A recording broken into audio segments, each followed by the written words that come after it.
আসসালামু আলাইকুম দর্শক, আমি আপনাদেরকে আজকে এমন একটি গুরুত্বপূর্ণ কথা বলবো যেটা শুনলে আপনাদের খেলা ভক্ত প্রেমিক, খেলা ভক্ত লোক, আর্জেন্টিনার ভক্ত লোকগুলো সবার গা লোম জ্বরে উঠবে, মানে শিউরে উঠবে। সেটা কি করেছে সেই আর্জেন্টিনার মেসি সাহেব, মেসি ভক্ত, খেলা ভক্ত প্রেমিক যারা, এবং সেই খেলা দেখেন মেসির, এবং মেসির ছবি বুকে রেখে মাথায় রেখে মেসি সেলুনে যায় চুল কাটার জন্য, মেসি কাটেন দিয়ে সবাই মেসির জন্য পাগল। আর সেই মেসি কি করেছেন জানেন? 3 থেকে 10 বছরের বাচ্চা শিশু তাকে দর্শন করে, তার গর্ভের ভিতর যে বাচ্চা হয় সেটাকে কেটে টুকরো টুকরো করে বের করে নারী বুড়ি পর্যন্ত বের করে সেই মেসি খায়।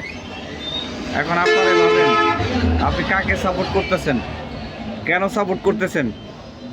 একটা মুসলিম কান্ট্রির লোককে সাপোর্ট করেন, এই বিধর্মীদের সাপোর্ট করে আমরা নিজেরাই বিধর্মী হয়ে যাচ্ছি। আমি তাই বলবো, এদের থেকে দূরে থাকেন, এদের সাপোর্ট নয়, এদের ঘৃণা করে আমাদের কাম্য।